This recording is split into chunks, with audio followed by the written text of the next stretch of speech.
అందరికీ నమస్తే అండి. వైఎస్ఆర్ కాంగ్రెస్ పార్టీకి కడప జిల్లా కంచుకోట. అది వైఎస్ ఫ్యామిలీ కంచుకోట. మొదటి నుంచి కూడా జగన్మోహన్ రెడ్డి గారికి కూడా సొంత ఇలాకాగా మారింది. అలాగే వైఎస్ఆర్ కాంగ్రెస్ పార్టీకి 10కి 10 సీట్లు ఇచ్చిన జిల్లా. సో ఇప్పుడు ఎలా ఉంది కడప జిల్లాలో వైసీపీ పరిస్థితి అంటే బాగానే ఉంది, బలంగానే ఉంది, అందులో ఏమాత్రం తిరుగులేదు. కాకపోతే గతంలో వచ్చినట్టు 10కి 10 రావు కానీ ఒక రెండో మూడో నియోజకవర్గాలు పోయే అవకాశం అయితే ఉంది. సో అది వైసీపీ కూడా అంతర్గతంగా లెక్క వేసుకుంటున్నారు. 10కి 10 స్వీప్ చేయలేంలో కానీ ఒక 2-3 పోయినా మిగిలినవి ఉంటే చాలు అని.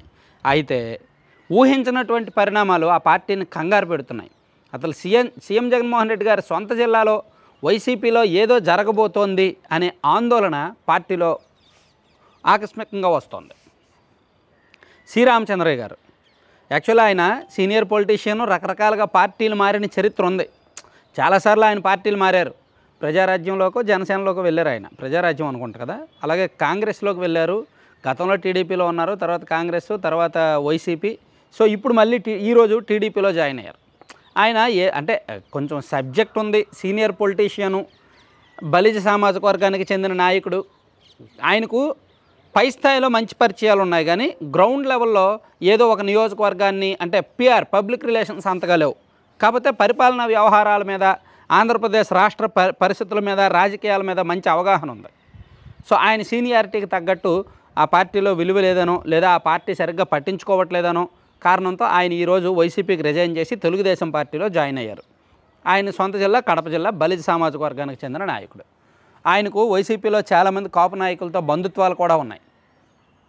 సో ఆయన వైసీపీని వీడడానికి కారణం ఏంటంటే పరిపాలన బాగలేదు, అసలు పరిపాలన ఏమాత్రం చేత కాదు, ఆంధ్రప్రదేశ్లో ప్రజల చర్మం ఒలిచి అప్పులు తీర్చే పరిస్థితి కూడా లేదు, చాలా దారుణంగా అప్పుల పాలు చేస్తున్నారు ఆంధ్రప్రదేశ్ రాష్ట్రాన్ని, ఇంత చెత్త పరిపాలన ఎప్పుడూ చూడలేదు అనేటట్టు ఆయన కామెంట్ చేశారు. ఆయన సంగతి పక్కన పెడితే విజయసాయిరెడ్డి గారు సొంత బావమరిది, అలాగే రాయచోట ఎమ్మెల్యే గడికోట శ్రీకాంత్ రెడ్డి గారికి బంధువు, సోదరుడు అవుతారు. సో గడికోట ద్వారకానాథ్ రెడ్డి గారు ఆయన కూడా ఈరోజు వైఎస్ఆర్ కాంగ్రెస్ పార్టీ నుంచి బయటకు వచ్చి టీడీపీలో జాయిన్ అయ్యారు.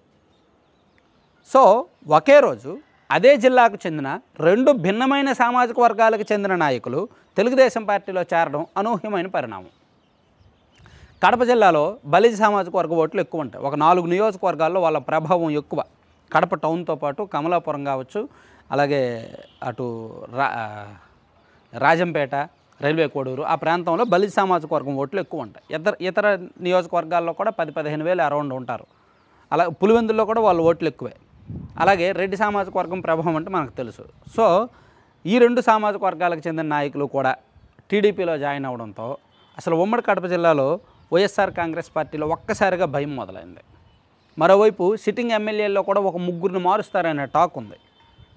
కడప ఎంపీగా అవినాష్ రెడ్డి గారు ఉన్న కడప ఎంపీగా ఉన్న అవినాష్ రెడ్డి గారిని తప్పించి జమ్మలమడుగు ఎమ్మెల్యే సీట్ ఇస్తారని, సో అభిషేక్ రెడ్డి గారిని కడప ఎంపీగా ఇస్తారని, సీట్ ఇస్తారని ఒక టాక్ స్ప్రెడ్ అవుతుంది. సో మరి జమ్మలమడుగు ఎమ్మెల్యే గారిని ఏం చేస్తారు? రాజంపేట ఎమ్మెల్యే గారిని, మైదుకూరు ఎమ్మెల్యే గారిని ఏం చేస్తారు?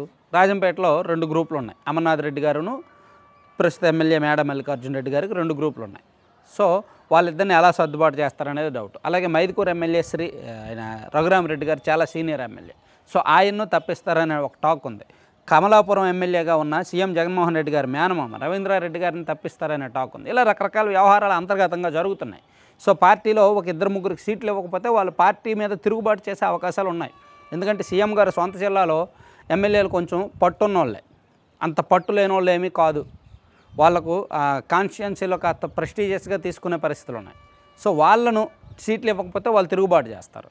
సో అదొకటి ఉండగా, ఆ వ్యవహారం ఒకటి జరుగుతుండగా ఈ ఇద్దరు కీలక నాయకులు కూడా పార్టీ నుంచి బయటకు రావడం, తెలుగుదేశం పార్టీలో జాయిన్ అవ్వడం, అప్పుడే ప్రభుత్వం మీద, వైసీపీ మీద విమర్శలు మొదలు పెట్టడం మరో ఎత్తు.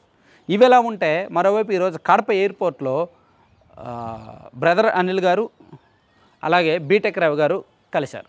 వాళ్ళు కూడా కడప రాజకీయ అంశాలు, వైఎస్ వివేకానంద రెడ్డి గారి కేసు, అలాగే అవినాష్ రెడ్డి గారికి సంబంధించిన వ్యవహారము, ఆంధ్రప్రదేశ్ రాష్ట్రంలో పరిపాలన తీరు, అలాగే షర్మిల గారి నెక్స్ట్ ఫ్యూచర్ ప్లాన్స్ ఎలా ఉన్నాయి, ఇలా ఈ భిన్నమైన అంశాల మీద మాట్లాడారనమాట. సో ఓవరాల్గా చూసుకుంటే సీఎం జగన్మోహన్ రెడ్డి గారి సొంత జిల్లాలో వైసీపీకి కాస్త ఒకే రోజు కలవరపాటుతో కుదుపు వచ్చిందని అయితే చెప్పుకోవచ్చు.